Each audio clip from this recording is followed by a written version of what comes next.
हिंद मेरे प्यारे बच्चों। क्लास 10th के जितने भी मेरे प्यारे बच्चे 18 फरवरी 2026 को हिंदी विषय का पेपर देने जा रहे हैं, आज का यह वीडियो आप सभी के लिए सबसे ज़्यादा इम्पोर्टेंट रहेगा, क्योंकि इस वीडियो में मैं लेकर के आ चुका हूं आपकी बोर्ड परीक्षा 2026 हिंदी विषय के पेपर के लिए हिंदी विषय का एक और वायरल मॉडल पेपर। यदि आप इस वायरल मॉडल पेपर के सभी प्रश्नों को तैयार कर लेते हैं तो आप बोर्ड परीक्षा में 70 में 70 का टारगेट पूरा करेंगे, ये मेरा वादा है। तो चलिए मेरे प्यारे बच्चों, 3 घंटे 15 मिनट का समय आपको बोर्ड परीक्षा में दिया जाएगा। पेपर का पूर्णांक रहेगा 70 अंकों का। यहाँ पर आप अपना रोल नंबर लिख देंगे, जो भी आपका रोल नंबर होगा यहाँ पर आपका नाम लिखा जाएगा। क्लियर? सारी चीजें समझ गए? चलिए आगे ध्यान दें। निर्देश दिया गया है, पहला है प्रारंभ के 15 मिनट परीक्षार्थियों को प्रश्न पत्र पढ़ने के लिए निर्धारित हैं। 15 मिनट आपको, यानी ये जो 3 घंटे 15 मिनट का समय है, इसमें से 15 मिनट आपको मिलेंगे पेपर पढ़ने के लिए और 3 घंटे का समय आपके पास रहेगा पेपर को हल करने के लिए। क्लियर? सभी प्रश्न अनिवार्य हैं, जितने भी प्रश्न हैं सभी प्रश्न करना अनिवार्य है। और यह प्रश्न पत्र 2 खंडों में, आपका पेपर 2 खंडों में विभाजित रहेगा, खंड आ में और खंड बा में। खंड आ में 1 अंक के बहुविकल्पीय प्रश्न हैं, जिनके सही उत्तर ओएमआर उत्तर पत्रक पर नीले अथवा काले बाल पॉइंट कलम से सही विकल्प वाले गोले को पूर्ण रूप से काला कर चिन्हित करना है। मेरे प्यारे बच्चों ध्यान देना आप सभी लोग। खंड आ के जो प्रश्न आएंगे, बहुविकल्पी प्रश्न आएंगे, इन प्रश्नों का उत्तर आपको ओएमआर सीट में भरना होगा। इस तरह से आप लोग ध्यान दें, प्रश्न संख्या 1 से प्रश्न संख्या 20 तक के प्रश्नों का उत्तर आपको ओएमआर सीट में भरना होगा। क्लियर? अब ध्यान देना एक चीज और, आप जो है पेन कौन सा यूज करेंगे ओएमआर सीट भरते समय? बाल पॉइंट वाला पेन होना चाहिए। काला पेन हो तो बहुत ही अच्छी बात है। जेल पेन का प्रयोग आपको बिल्कुल भी नहीं करना है। क्लियर? चलिए ध्यान दें, खंडा के प्रत्येक प्रश्न का निर्देश पढ़कर केवल प्रदत्त ओएमआर उत्तर पत्रक पर ही उत्तर दीजिएगा। ओएमआर उत्तर पत्रक पर उत्तर देने के पश्चात उसे नहीं काटें तथा इरेजर अथवा व्हाइटनर का भी प्रयोग ना करें। क्लियर? मेरे प्यारे बच्चों, एक बार आपने जो भी गोला भर दिया सो भर दिया, उसके बाद आप उस गोले को काटेंगे नहीं या इरेजर से साफ नहीं करेंगे और ना ही उसमें व्हाइटनर लगाना है, कुछ नहीं करना। चलिए ध्यान दें, प्रश्न के अंक उसके सम्मुख अंकित हैं। कौन सा प्रश्न कितने अंक का है इसका भी विवरण देखने को मिलेगा। खंड बा में 50 अंक के वर्णनात्मक प्रश्न हैं और इन प्रश्नों का उत्तर आपको बोर्ड परीक्षा की कॉपी पर लिखना होगा। खंड बा में सभी प्रश्नों का उत्तर एक साथ ही करिएगा। प्रथम प्रश्न से आरंभ कीजिएगा तथा अंतिम प्रश्न तक करते जाइएगा। जिस प्रश्न का उत्तर आपको नहीं पता है उसके लिए आप अपना कीमती समय नष्ट नहीं करेंगे, ये चीज भी ध्यान देने वाली बात है। यानी जिस प्रश्न का उत्तर आपको नहीं आता है, ये नहीं आप उसी प्रश्न के पीछे पड़े रहो, ऐसा बिल्कुल भी नहीं करना है। आप अगले प्रश्न की ओर बढ़ेंगे जिसका उत्तर आपको पता है। क्लियर? चलिए ध्यान दें, खंड आ के इन 20 बहुविकल्पी प्रश्नों को यदि आपने तैयार कर लिया तो ये सभी प्रश्न काफी ज्यादा इंपॉर्टेंट हैं और इन प्रश्नों का आंसर मैं आपको बताऊंगा ही बताऊंगा। साथ ही जो 2026 बोर्ड परीक्षा के लिए भी महत्वपूर्ण प्रश्न बन सकते हैं उनको भी इसी वीडियो में मैं आपको समझाऊंगा। क्लियर? तो यहाँ पर सबसे पहला और सबसे इंपॉर्टेंट प्रश्न है, चिंतामणि के रचयिता हैं। यदि प्रश्न आ जाए चिंतामणि किस विधा की रचना है? मेरे प्यारे बच्चों, चिंतामणि हिंदी गद्य की निबंध विधा पर आधारित रचना है। क्लियर? ये प्रश्न क्लियर हो गया आपका। अब प्रश्न है चिंतामणि के रचयिता कौन है? तो उत्तर हो जाएगा सी वाला ऑप्शन, आचार्य रामचंद्र शुक्ल जी। क्लियर? इनकी कुछ प्रमुख रचनाएं आप लोग याद कर लेना। रस मीमांसा इन्हीं की रचना है और त्रिवेणी भी आचार्य रामचंद्र शुक्ल जी की ही रचना है और विचार विधि, रचना का नाम है विचार विधि। क्लियर? तो चिंतामणि रस मीमांसा, त्रिवेणी और विचार वीथी, ये सभी रचनाएं आचार्य रामचंद्र शुक्ल जी के द्वारा लिखी गई रचनाएं हैं। चलिए अगला प्रश्न है, पंच परमेश्वर कहानी के लेखक कौन हैं? तो पंच परमेश्वर कहानी के लेखक यहाँ पर बी वाला ऑप्शन सही होगा, मुंशी प्रेमचंद जी हैं। इनके कुछ प्रसिद्ध उपन्यास याद कर लेना। गोदान गबन सेवा सदन, गोदान गबन सेवा सदन, ये तीनों ही उपन्यास मुंशी प्रेमचंद्र जी के द्वारा लिखे गए हैं। चलिए अगला प्रश्न है, सिंदूर की होली के नाटककार कौन हैं? तो सिंदूर की होली के नाटककार हैं लक्ष्मी नारायण मिश्र जी। डी वाला ऑप्शन सही होगा। प्रश्न संख्या 4 है, शेखर एक जीवनी उपन्यास के लेखक हैं। तो शेखर एक जीवनी उपन्यास के लेखक कौन हैं? यहाँ पर डी वाला ऑप्शन सही होगा। और ध्यान देना मेरे प्यारे बच्चों, अज्ञे जी ने ही सन 1943 ईस्वी में तार सप्तक का संपादन किया था। तार सप्तक का संपादन कब हुआ? सन 1943 ईस्वी में हुआ, ये भी याद कर लेना। किसने किया? सच्चिदानंद हीरानंद वात्स्यायन अज्ञे जी ने। क्लियर। अगला प्रश्न है, बाण भट्ट की आत्मकथा के रचनाकार कौन हैं? तो बाण भट्ट की आत्मकथा के रचनाकार यहाँ पर राइट आंसर होगा बी वाला ऑप्शन, हजारी प्रसाद द्विवेदी जी हैं। अगला प्रश्न है मेरे प्यारे बच्चों, भूषण किस युग के कवि हैं? तो भूषण किस युग के कवि हैं? यहाँ पर राइट आंसर हो जाएगा बी वाला ऑप्शन, रीतकाल के कवि हैं। महाकवि भूषण रीतकाल के कवि हैं। और यहाँ पर प्रश्न संख्या 7 है, ललित ललाम रचना है। तो ललित ललाम के रचयिता कौन है? यहाँ पर उत्तर हो जाएगा मतिराम। यहाँ पर उत्तर क्या हो जाएगा? मतिराम जी की रचना है ललित ललाम। प्रश्न अगला है, यशोधरा रचना है। तो यशोधरा और साकेत, ये भी याद कर लेना आप सभी लोग। यशोधरा और साकेत ये दोनों रचनाएं मैथिली शरण गुप्त जी के द्वारा लिखी गई हैं। चलिए मेरे प्यारे बच्चों, अगला प्रश्न है, भारतेंद्र युग की कालावधि या समय सीमा क्या है? तो भारतेंद्र युग की कालावधि या समय सीमा है यहाँ पर बी वाला ऑप्शन सही होगा, सन 1868 ईस्वी से 1900 ईस्वी तक। प्रश्न संख्या 10 है, राम की शक्ति पूजा किसकी रचना है? ये प्रश्न भी इंपॉर्टेंट है 2026 बोर्ड परीक्षा के लिए। तो राम की शक्ति पूजा के लेखक हैं यहाँ पर सूर्यकांत त्रिपाठी निराला। बी वाले ऑप्शन से ही आप लोग जो है क्या करेंगे? राइट आंसर कर देंगे। अगला प्रश्न है, हाथी जैसी देह है गैंडे जैसी खाल, तरबूजे सी खोपड़ी खरबूजे से गाल। उपर्युक्त पंक्तियों में कौन सा रस है? तो क्या वीर रस है जिसका स्थायी भाव उत्साह होता है, या फिर मेरे प्यारे बच्चों श्रृंगार रस है जिसका स्थायी भाव रति होता है, करुण रस है जिसका स्थायी भाव शोक होता है, या फिर हास्य रस है जिसका स्थायी भाव हास होता है? तो हाथी जैसी देह है गैंडे जैसी खाल, तरबूजे सी खोपड़ी खरबूजे से गाल, इसमें कौन सा रस है? यहाँ पर राइट आंसर होगा हास्य रस, जिसका स्थायी भाव क्या होता है? हास्य होता है। क्लियर। चलिए अगला प्रश्न है, उस काल मारे क्रोध के तन कांपने उनका लगा, मानो हवा के वेग से सोता हुआ सागर जगा। एक चीज याद कर लेना आप सभी लोग, मनु मानो, जनु जानो, मनहु जनहु। जिस किसी उदाहरण में इनमें से कोई भी शब्द आपको देखने को मिलता है वहां पर होगा उत्प्रेक्षा अलंकार। तो यहाँ पर क्या लिखा हुआ है? मानो, जो कि उत्प्रेक्षा अलंकार का क्या है? वाचक शब्द है। क्लियर मेरे प्यारे बच्चों। मनु मानो, जनु जानो, मनोह जनहु आदि ये सभी उत्प्रेक्षा अलंकार के वाचक शब्द हैं। क्लियर। अगला प्रश्न है, जो सुमिरत सिद्धि हुए गणनायक करि बर बदन, करहु अनुग्रह सोई बुद्धिराशि शुभ गुण सदन।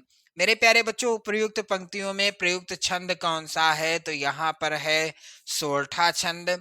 और सोरठा छंद के पहले और तीसरे चरण में 11-11 मात्राएं होती हैं। सोरठा छंद के दूसरे और चौथे चरण में 13-13 मात्राएं होती हैं। कितनी? 13-13 मात्राएं होती हैं। और एक चीज और आप लोग याद कर लेना, सोरठा छंद में कुल 4 चरण होते हैं। कितने? 4 चरण होते हैं। अगला प्रश्न है, यहाँ पर ध्यान देना, पर्यावरण शब्द में प्रयुक्त उपसर्ग है। तो पर्यावरण शब्द में उपसर्ग कौन सा है? तो यहाँ पर राइट आंसर होगा सी वाला ऑप्शन, परी हो जाएगा। सुख दुख समस्त पद में प्रयुक्त समास कौन सा है? तो जिस समास का पहला और दूसरा दोनों पद की प्रधानता होती है, यानी दोनों पदों की प्रधानता होती है, वहां पर होता है कौन सा समास? द्वंद्व समास। अगला प्रश्न है मेरे प्यारे बच्चों, खेत शब्द का तत्सम शब्द क्या होगा? तो यहाँ पर क्षेत्र हो जाएगा। युष्मद यानी तुम सर्वनाम शब्द का तृतीया एक वचन का रूप क्या होगा? तो यहाँ पर बी हो जाएगा राइट आंसर, तोया। अगला प्रश्न मेरे प्यारे बच्चों है, संदेहपूर्ण कथन को कहते हैं। तो संदेहपूर्ण कथन को क्या कहते हैं? संदेहात्मक वाक्य कहते हैं। प्रश्न संख्या 19 है, करते वाच्य में प्रधानता होती है। तो कर्तवाच्य में किसकी प्रधानता होती है? कर्ता की प्रधानता होती है। प्रश्न संख्या 20 है, निम्न में से सर्वनाम कौन सा है? तो यहाँ पर वह क्या है? सर्वनाम है। सर्वनाम ऐसे शब्द होते हैं जो क्रिया के स्थान पर, सॉरी, जो कर्ता के स्थान पर प्रयोग किए जाते। इसके बाद मेरे प्यारे बच्चों, खंड बा में वर्णनात्मक प्रश्न आएंगे, जिसके लिए 50 अंक निर्धारित किए गए हैं। तो मेरे प्यारे बच्चों, पहला प्रश्न है यहाँ पर, निम्नलिखित गद्यांश पर आधारित 3 प्रश्नों का उत्तर दीजिए। और ये प्रश्न आएगा 6 नंबर का। क्लियर? यहाँ पर जो गद्यांश दिया गया है, ये सबसे ज्यादा इंपॉर्टेंट गद्यांश है। क्या है? अश्वरोही पास आया, ममता ने रुक रुक कर कहा, मैं नहीं जानती कि वह शहंशाह था या साधारण मुगल, पर एक दिन इसी झोपड़ी के नीचे वह रहा। मैंने सुना था कि वह मेरा घर बनवाने की आज्ञा दे चुका था। मैं अपनी आजीवन मैं आजीवन अपनी झोपड़ी के खोदे जाने के डर से भयभीत रही। भगवान ने सुन लिया, आज इसे छोड़े जाती हूँ। अब तुम इसका मकान बनाओ या महल, मैं अपने चिर विश्राम गृह में जाती हूँ। इस गद्यांश का पहला प्रश्न है, उपर्युक्त गद्यांश का संदर्भ लिखिए। तो मेरे प्यारे बच्चों, ये गद्यांश लिया गया है ममता नामक कहानी से। यहाँ पर गद्यांश में ही पाठ का नाम छिपा हुआ है।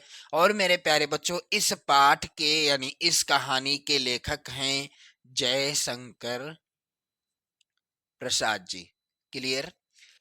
दूसरा प्रश्न है, गद्यांश के रेखांकित अंश की व्याख्या कीजिए। तो गद्यांश में जो भी अंश रेखांकित है, सिर्फ उसी की व्याख्या करनी है और किसी की नहीं।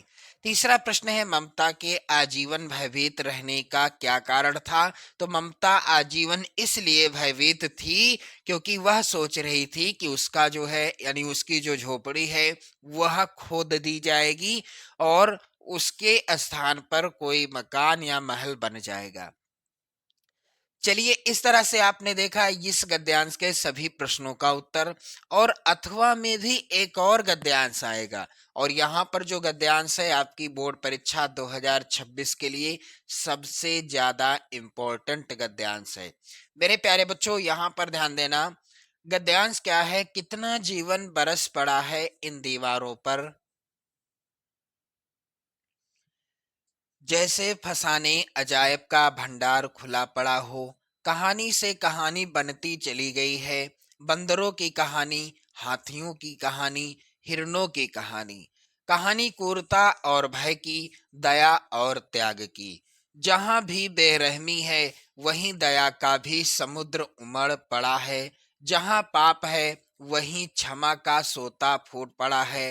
राजा और कंगले, बिलासी और भिक्षु, नर और नारी, मनुष्य और पशु, सभी कलाकारों के हाथों सिरजते चले गए हैं। हैवान की हैवानी को इंसान की इंसानियत से कैसे जीता जा सकता है, कोई अजंता में जाकर देखे। बुद्ध का जीवन हजार धाराओं में होकर बहता है।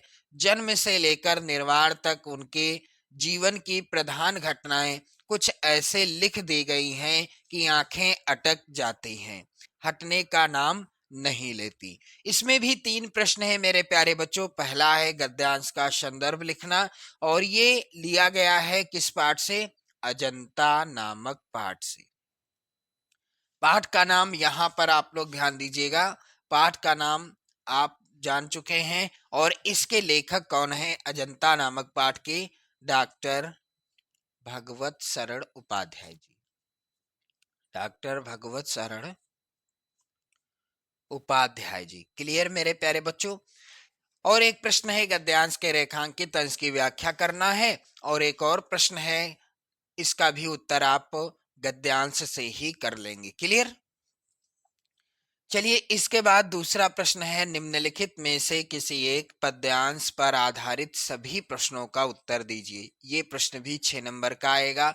पुरतेन कसी रघुबीर वधु, धरि धीर दये मग में डगद्वय, झलकी भरी भाल कनी जल की, पुट सूखी गए मधुरा धरवय, फिर बूझत हैं चलनो अब केतिक, पर्ण कुटी करिहों कित होय, तियकी लखिया तुरता पियकी, अखियां अति चारु चली जल चुए। मेरे प्यारे बच्चों, इसका पहला प्रश्न है, प्रस्तुत पद्यांश का संदर्भ लिखिए। तो ये पद्यांश लिया गया है वन पथ पर शीर्षक पाठ से। वन पथ पर शीर्षक पाठ से। और इस पाठ की रचना की है किसने? गोस्वामी तुलसीदास जी ने। गोस्वामी तुलसीदास जी, तुलसीदास जी ने। क्लियर मेरे प्यारे बच्चों? अगला है रेखांकित अंश की व्याख्या। तो रेखांकित अंश की ही व्याख्या करनी है, बाकी की व्याख्या आपको नहीं करनी। और एक प्रश्न आएगा, रेखांकित अंश पर्ण कुटी करिहों कित होय में कौन सा अलंकार है? इसके बाद अथवा में भी पद्यांश है, बहुत ही ज्यादा इंपॉर्टेंट पद्यांश है। मेरे प्यारे बच्चों, पद्यांश क्या है? मेवाड़ केसरी देख रहा, केवल रण का न तमाशा था, वह दौड़ दौड़ करता था रण, वह मान रक्त का प्यासा था, चढ़ चेतक पर घूम घूम करता सेना रखवाली था, ले महामृत्यु को साथ साथ मानो प्रत्यक्ष कपाली था। ये जो पंक्तियां हैं, ये हल्दी घाटी शीर्षक पाठ से ली गई हैं, और इसकी रचना की है श्याम नारायण पांडे जी ने। श्याम नारायण पांडे जी ने। क्लियर मेरे प्यारे बच्चों? यहां पर भी तीन प्रश्न हैं, पद्यांश का संदर्भ, पद्यांश के रेखांकित अंश की व्याख्या, और एक और प्रश्न। इसके बाद प्रश्न संख्या 3 जो कि इस प्रकार से आएगा, निम्नलिखित में से किसी एक संस्कृत गद्यांश का संदर्भ सहित हिंदी में अनुवाद आपको करना है। 5 नंबर का ये प्रश्न आएगा। तो ऐसा नगरी भारतीय संस्कृति संस्कृत भाषायाश्च केंद्र स्थलम अस्ति, इत एव संस्कृत वाङ्मयस्य संस्कृतेश्च आलोका सर्वत्र प्राश्यता। मेरे प्यारे बच्चों, ये वाराणसी शीर्षक पाठ से लिया गया है गद्यांश। और अथवा में भी एक और गद्यांश है, चाहे तो आप अथवा वाला हल कर सकते हैं। नागरिका बहुकालम यावत अचिंतयत परम पहेलिकाया उत्तरम दातुम समर्था ना अभवत। मेरे प्यारे बच्चों, ये जो है प्रबुद्धो ग्रामीणा शीर्षक पाठ से लिया गया है। प्रबुद्धो ग्रामीणा। इसके बाद मेरे प्यारे बच्चों, अगला प्रश्न है, दिए गए संस्कृत पद्यांश में से किसी एक का संदर्भ सहित हिंदी में अनुवाद करना है। ये प्रश्न भी 5 नंबर का आएगा। तो पहला है, सर्वे भवन्तु सुखिनः सर्वे सन्तु निरामयाः सर्वे भद्राणि पश्यन्तु मा कश्चित् दुख भाग भवेत्। ये मेरे प्यारे बच्चों भारतीय संस्कृति शीर्षक पाठ से लिया गया है। भारतीय संस्कृति शीर्षक पाठ से। अब अथवा में भी एक और पद्यांश है, माता गुरुतरम भूमि। ये लिया गया है जीवन सूत्राणि शीर्षक पाठ से। किसी एक का आपको संदर्भ सहित हिंदी में अनुवाद करना है।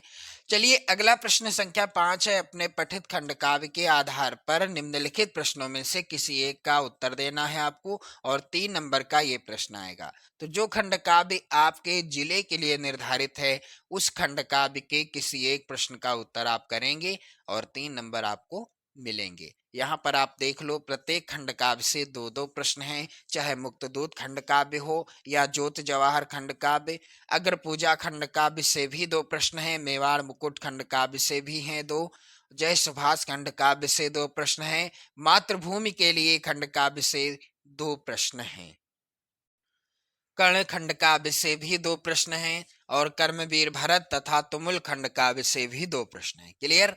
चलिए अगला प्रश्न है 6 का। दिए गए लेखकों में से किसी एक लेखक का जीवन परिचय लिखते हुए उनकी प्रमुख रचना का उल्लेख कीजिए। 5 नंबर का प्रश्न आएगा। आचार्य रामचंद्र शुक्ल, डॉक्टर भगवत सरल उपाध्याय और जय शंकर प्रसाद।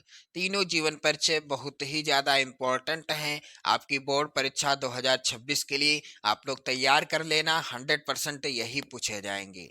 और अगला प्रश्न है, दिए गए कवियों में से किसी एक कवि का जीवन परिचय आपको लिखना है और उनकी प्रमुख रचना का उल्लेख करना है।